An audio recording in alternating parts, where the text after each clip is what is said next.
Welcome to AppyPie Connect, a no-code platform that integrates the apps you use and automates your workflows.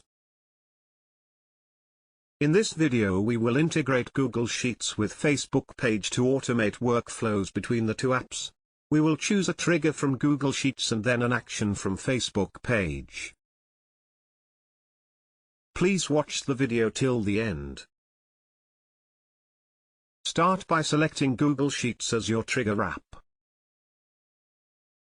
Next, choose a trigger event. This is the trigger event that will initiate the flow in Connect. Select the one that will fit your needs.